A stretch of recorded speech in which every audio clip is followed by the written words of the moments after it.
Good morning everyone, welcome to my channel. So today is working on the Just Because quilt. Oh my goodness, this is such an adventure. I'm just loving it, and it's been an absolute godsend because there's a lot going on in my world at the moment, and it's just one of those projects that I can pick up when I feel like it and just do some stitching. So yeah, for that reason alone, yeah, there's not a lot of thought needed. There's not a lot of planning. You just get those key pieces in and then away you go. So let me bring you up to speed. In the first panel, I did all of the camphor stitching or the running stitch in about 9.5 hours flat. The second panel, I have taken my time and enjoyed the process immensely. So I don't have as much done as I would have last month, the second video into the month, but that's okay because there's a few things I want to touch base on. There's a few things I need to sort of sort out in order to keep sort of stitching. Firstly, let's flip it over and I'll bring you up to speed. So this is panel 1 here and this is panel 2. So as you know, in panel 1 I've inserted a heavy floral fabric that gets embellished later in the month. So that's him there. Haven't done anything on him yet, and I've camphor stitched right up to the edge of his petals. So he's ready to be thread painted, but remember, I'm not doing full-on thread painting. I just want it to be a highlight stitch. So like I did here, just the red bits. I outlined it and just the red bits. Who knows, maybe I'll come back and add more another day, but at the moment I'm really happy with that. Later in the month I'll add in some treasures, but at the moment I don't need any of that. I'm still getting all of my layers together, and in the process I'm starting to work along edges to get binding done as I go. You don't have to, you can do that at the very end.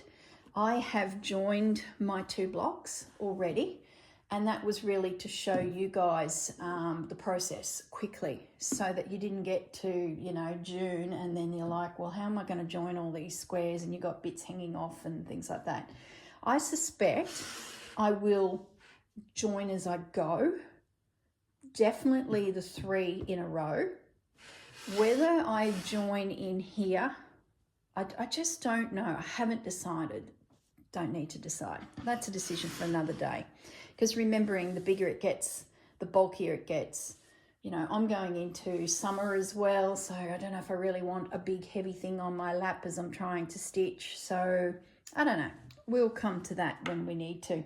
So one thing I did want to show you is, if you remember my flappy bits here that go past the top of my block, the big sack and this embroidery, I've used some clips to hold it away from being flapped around and potentially damaged, especially if it's something a little bit delicate, and that's worked really, really well. I'm yet to stitch on this second panel that patch, and that patch.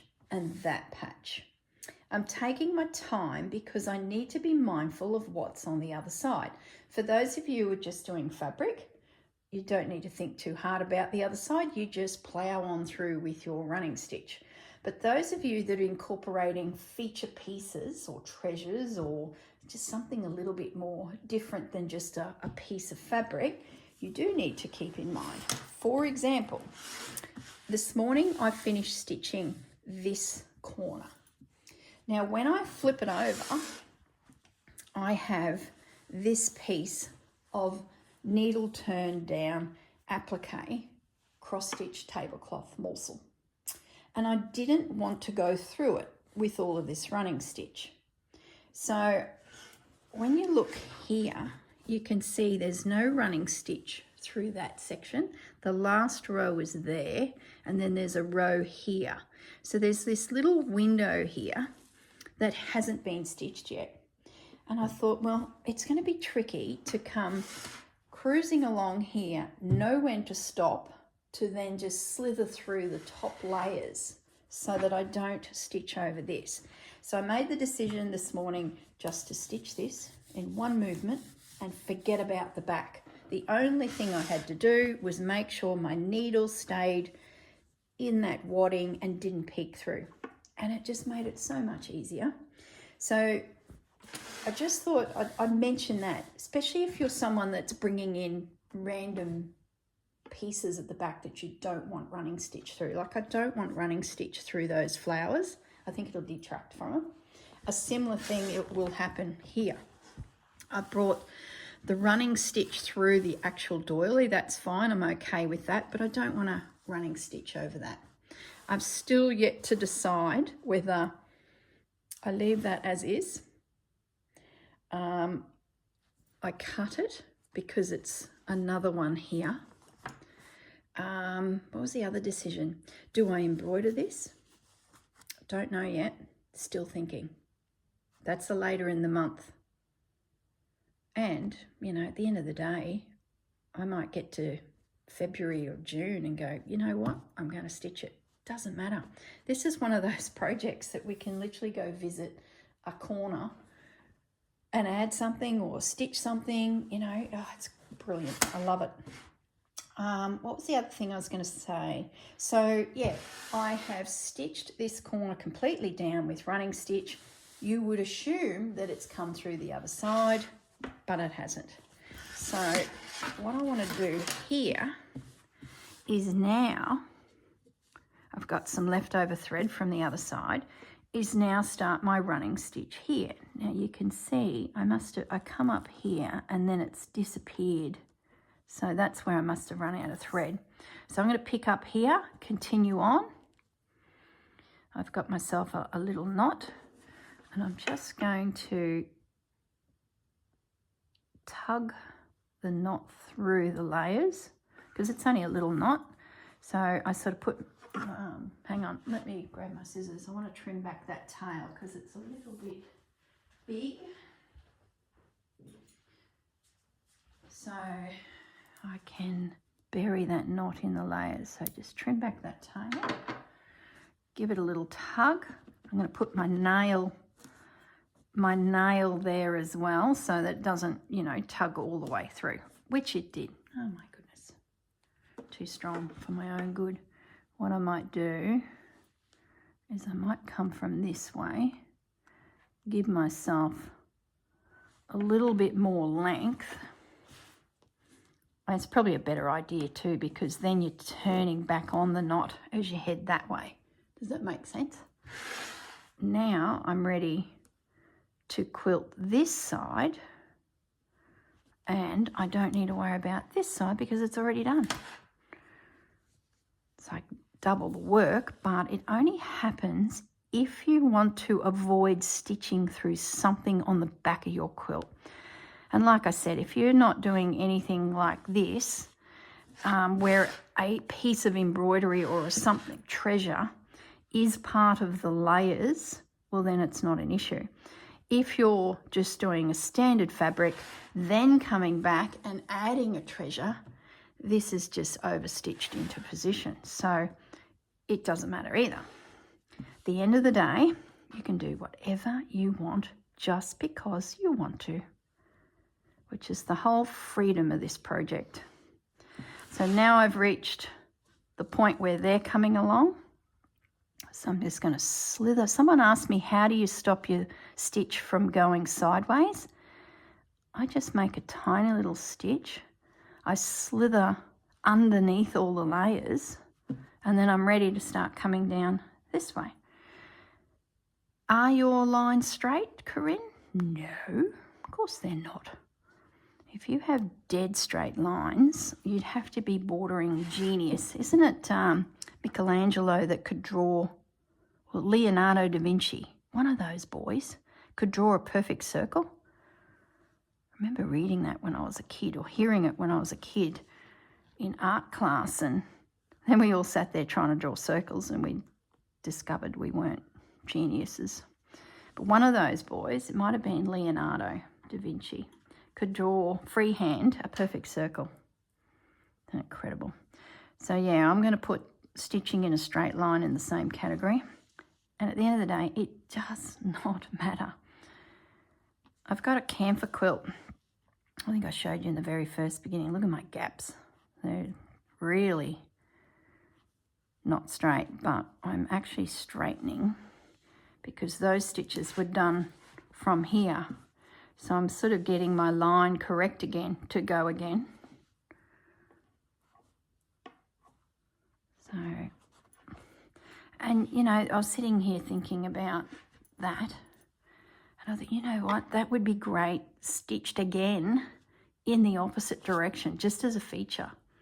And then I started looking at other panels and thinking, oh, that's actually, gives you like a net-like effect. So whether that happens, it could, on random pieces. Now I want to tuck a piece of fabric in under there as I create an edge. So I'm going to stop there, slip sideways. I've got a little bit of thread left, which should, I might end it. Actually, I'm going to end it there. It's not going to get me all the way, I don't think. And I've then got to do a knot in the middle of a panel. So I'm going to take the opportunity to knot this here. And I can tuck my little knot in under here. So you sort of, as you sort of work through your piece, just sort of think about, okay, am I going to make another lap? Should I stop now, get another piece of thread and maybe use this piece elsewhere? Will it make it? Not really, but it could do this here. So what I might do is just lay that thread over there, as I can use it another time. Look at my roll of cotton, really going through that. I sort of half measure out a little bit to lengths that will get me all the way. I had to go hunting for another one. It's a slightly different brand, slightly different colour, but I don't think I'll notice it. And I'd like to use it. It saves buying another one. The first one was a new one, and this second one I'd say would have come out of Grandma's crocheting stash that I inherited. So it'd be good to use it. I didn't have many fine ones. Okay. So now I've got a brand new thread. I'm going to sneak up here. Now you could put in those edge fabrics at this stage if you were so wanting to as well, and then you'd be catching them down. But I can always come back with some sneaky little stitches along that edge to make it look like I did do that at that stage. Quite a few stitches on the needle helps you get straightish lines. I'm not going to say straight lines because even I still seem to jigger that up. So what I might do is I'll get this thread up to the top. Oh, the other thing I was going to say is you might want to, when you're doing stitching that is on one side only like I am here, you might want to go to a slightly thicker needle, because if you're using your thinner needle, there's a high likelihood that you will catch those fabrics underneath. So I've gone more to a milliner's needle than a original type needle. Keep the stitches small, girl, because this side of the quilt is more smaller stitches than the other side due to the way my hand rolls. You'll notice a complete difference from the top to the bottom, which I think is quite interesting. Okay, so we will leave that there, and that will happen. Now the other thing I wanted to do is maybe look at some of these edges, because while I'm here I might as well finish that edge. So time to grab my scrappy bits. Let's have a little look and pin some morsels potentially into position. I'm really enjoying actually some of these here. I was like, when am I ever going to use all these liberties? And I think, isn't that beautiful? I think they work with this. So this piece will disappear underneath there, but then what's it look like there? Oh, fantastic. Fantastic. So what we might do is put the needle somewhere before it gets flipped and forgotten. This is our front. So let's have a play with getting this into position. I just grabbed my dressmaking scissors. So I'm absolutely rapt to see all the quilts out there. I think we were all ready for a big project too. We've been doing lots of small, you know, little projects, honing in our techniques. And I think we were all ready for something really good and juicy to chew into.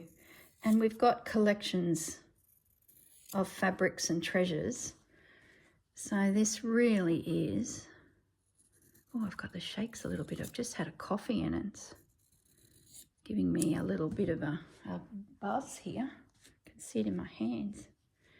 Oh, these stickers. Please come off. Oh, of course it's going to leave a residue. I'll have to deal with that. Oh. Nasty. My guess is this pack was a sampler that Lisa Maddock could use to order fabrics for her business. Having all these little, you know, little stickers on it with the name of the fabric. I'm not sure how old these fabrics are. I'm not a big Liberty girl. I find them a bit overwhelming actually, because there's so many that I tend to go, oh my goodness, it's just too hard. So this piece, we'll take it in its entirety. We're going to have an overlap. We'll pin it. Where's that sticky bit? We don't want to deal with that. Nope, it's good. There's a needle. So you don't have to do your edges yet. It's just that this edge is here and I thought, you know what? I'm stitching down this bottom corner. I'm just going to go for it. Now, everything is there. Right, let's flip this over. And this is where we decide, do we cover a little bit? Oh, my bracelet's banging on this table. Hope that's not too annoying. Or are we going to utilise this little edge, which I'm tempted to do because I just love it. That pin's going to stop me, that I just put in there. And tuck in underneath there this pink. Oh, I don't know. I'm tempted to go past it actually. Oh, sorry, just bumped the camera. You know what? I think I'm going to go past the edge. I can see a little bit there, so that's good. Yeah. I like how it comes to there, but it probably needs to be more.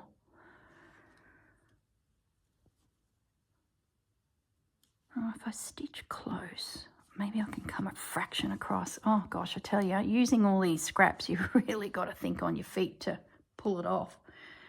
We got a longer edge. Hang on. Hello. Good one. I bet some of you were going spinning around. Let's get rid of these little bits.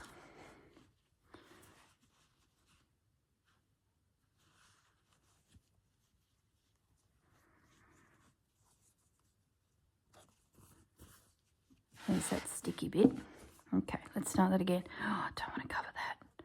Maybe I have to. Yeah, I can live with that. Oh, decisions. Isn't it a shocker? I think I can live with that. I like how it's sneaking up into the quilt. I love that corner. Yeah, pin it down, girls. Stop mucking around.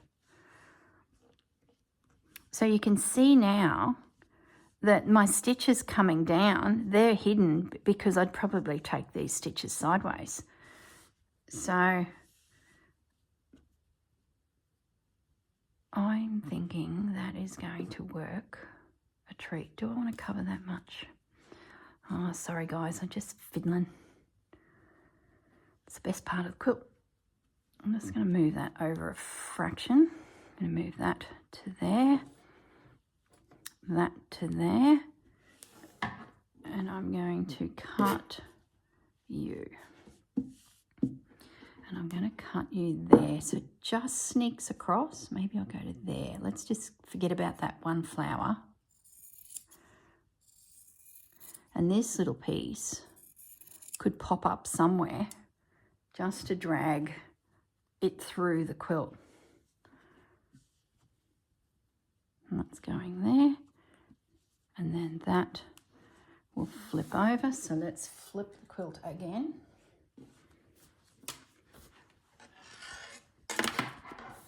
It's funny how you start off a project like this with one thing in your mind, and then as the project grows, these liberties have turned up on the scene, and I'd actually forgotten they were even in the cupboard, and I was just gathering these types of fabrics just to have a little pile of them for the 12 months. And I'm like, oh, look at all those liberties sitting there. Well, they could work. So now I've got to decide where you are going to go, and I'm thinking we're going to bring you right up into there. Let's have a good chunk of you. What am I losing? A little bit of orange. I'm okay with that. So let's give that a little trim. And I'm guessing my sticky bit is there.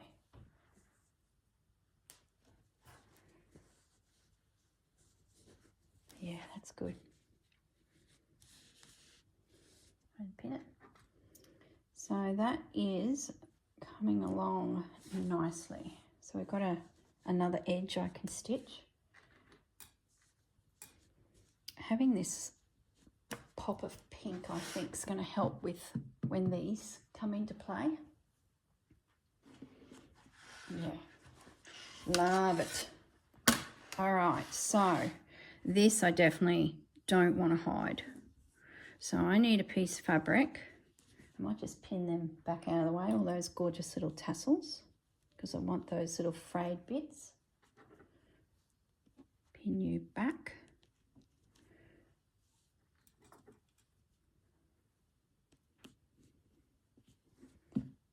I don't know what my feature piece will actually be for this. I don't think I need it because I've got this and this. I don't need that. This just was a blank spot and it was just perfect for it.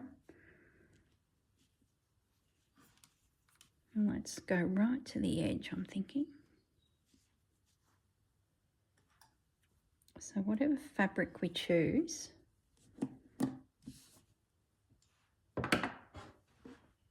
we need to go around the corner. So I'm just looking at some of the more traditional tones here from the fat quarters that I pulled out and grab it. Now remember, don't ask me what they all are because this is just bits and bobs I've picked up around the place. So I'm thinking we pinch one of these out, and that might be, you know, something that could be used. It'll work that side. So I'm just going to slither you in there. There is a pinking sheer edge, ever so slight, but so I'm not going to worry about that. I might come this way a little. Pin you there. And hopefully it's complementary the other side. I probably could have checked before I started pinning, but I'm quietly confident. So it looks like my edges are going to be dipped into from Liberty samples and just this random pack of warmer tones. Because, you know, at the end of the day, Rachel's pieces are a combination of warm tones and cool tones. So I can go anywhere with this. So there's my patch. I think we'll just bring it up there so we don't interfere with the building. It covers there. It's straightish. There is, like I said, a little pinking sheer edge. I'm not too concerned about that. And I've folded it and trim.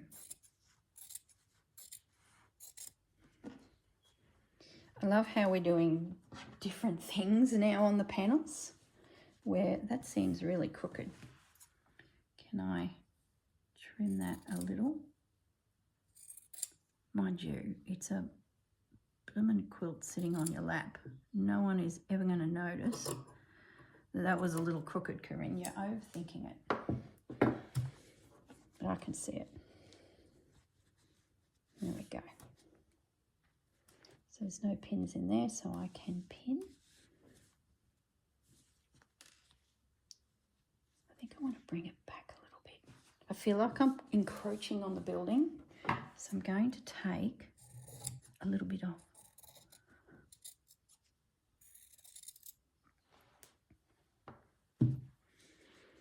There we go. That's better. Yeah. That's why I left these white edges on Rachel's fabric, because I can use that real estate to bring in a piece of fabric to without taking the beautiful print away.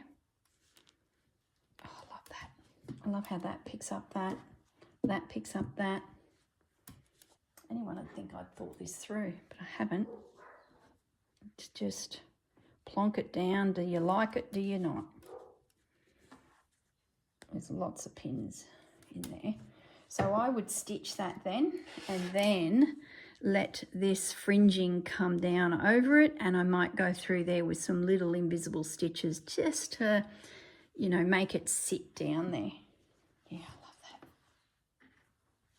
that. Okay, so let's get to our corner and see if we can find another piece that complements. I'm thinking I need a bit of a dark blue, maybe pick up on this guy here. Let's go to the Liberties, because I don't think there's anything in those.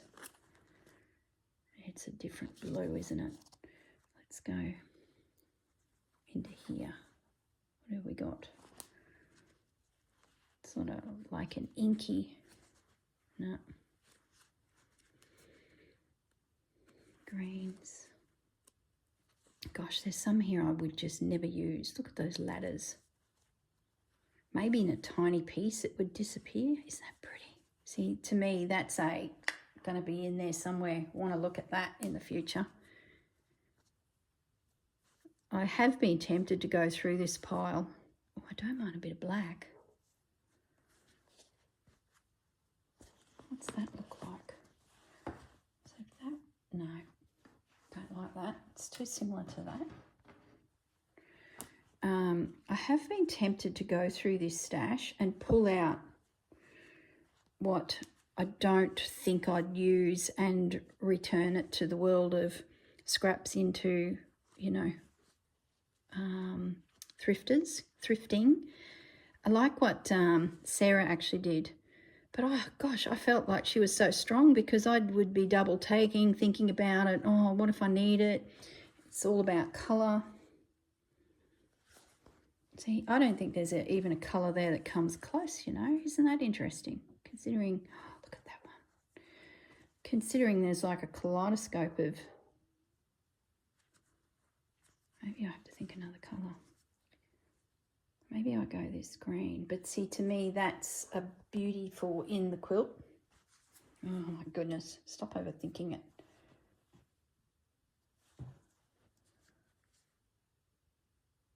So dirty.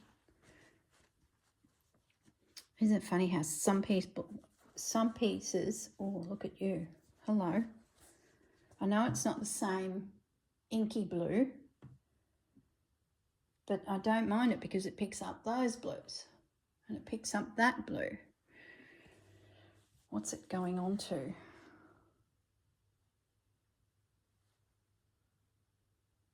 Yeah, I don't mind it. It's very bright. Don't mind it enough. Oh my goodness. Maybe that one. Maybe less bright.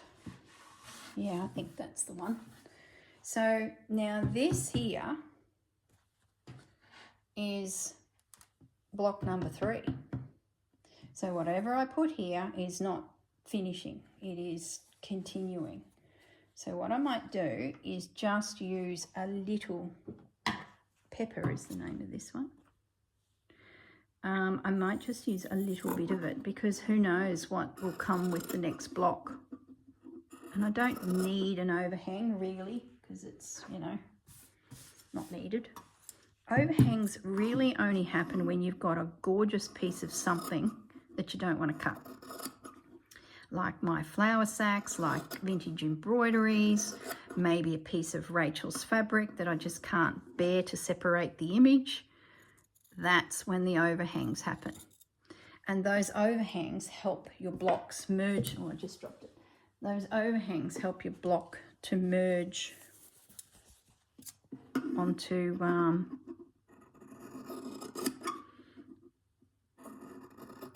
your next panel so that you don't get that square grid-like look. If you don't want that, if you want it to look like one big piece, the little overhangs is what's going to help you get there. Okay, so let's just line it up with that edge, I'm thinking. Now I will do a little overhang, and I'll do a smallish edge, like it's stepping down there to this building, and just have it tuck onto the edge of Rachel's artwork there, like that. And maybe I can go bigger on the other side, I don't know. Problem is if I stitch that down, no, that's all right, because let's assume that this is a random piece of fabric that's connecting to the next block. It can sit there like that, which I like. So that's okay. Let's just stitch it down. Don't overthink it, girl. All right, so let's flip it over and make sure that it looks spectacular on the other side. Yeah, that's right, we're tucking in, so easy peasy. I might just do a little trim, and then it'll be just a little tuck. And what I'll do before I stitch this is I'll actually start this side, because I want to know that that's going to work. So I'm actually going to repin this back to the front, because I want to know that that little fringe sits right. It's the feature as you... And then once it's stitched, that little fringe can drop down. So now let's go back. These pieces that have joined the quilt, that one's called Pepper if you're interested in getting some Liberty. I don't know if it's still out there. That pink one, what was it called? Laurel. And that green one was part of the goodness knows where they've come from. So that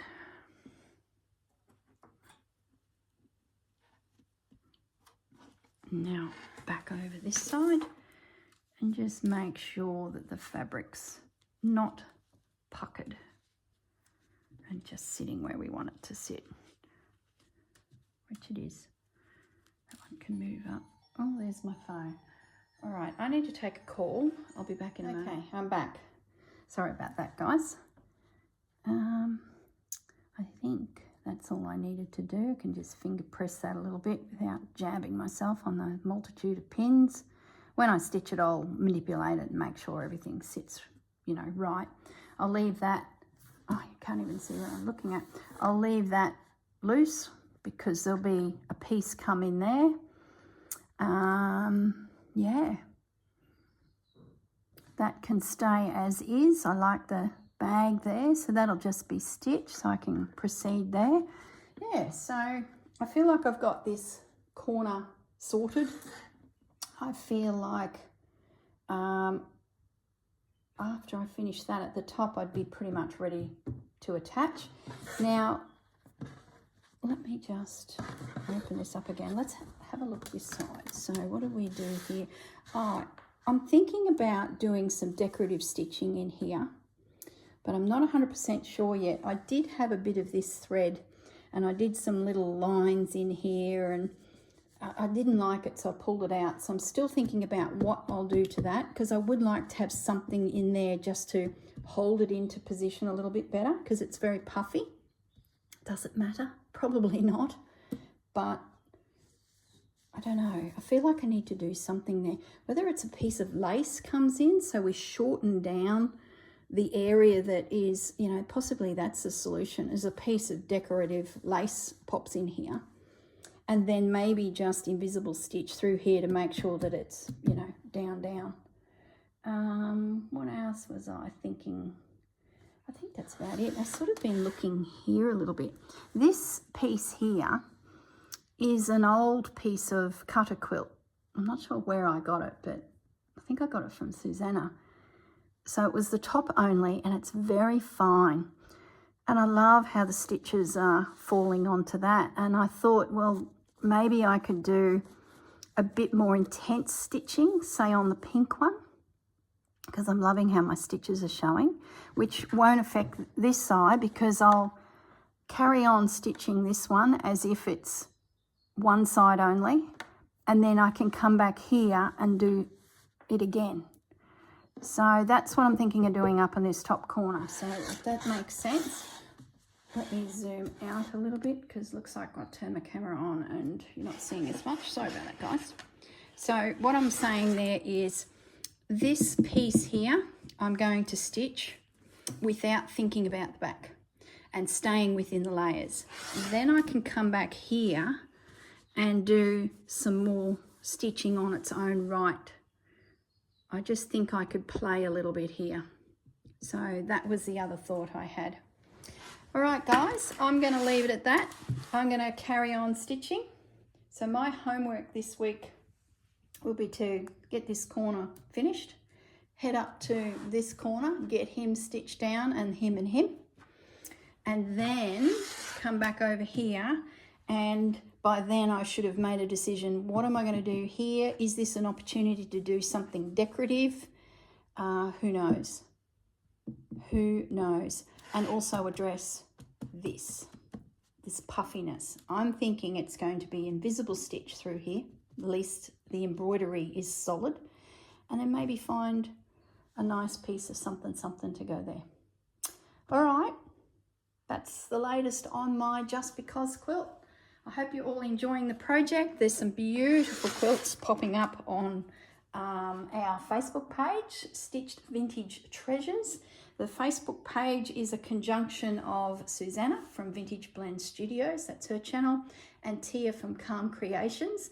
When we created the page over a year ago, we're just all busy girls and we were like, oh, we need some administrators, and who has that? No one. So after having a bit of a chat, we're like, you know, let's just do it between the three of us. So that's what you're getting there, is 3 YouTubers who are sharing the responsibilities of, you know, accepting members. There are a few questions you need to answer that just make sure you are who you are and you're not some dodgy character trying to infiltrate our little gang.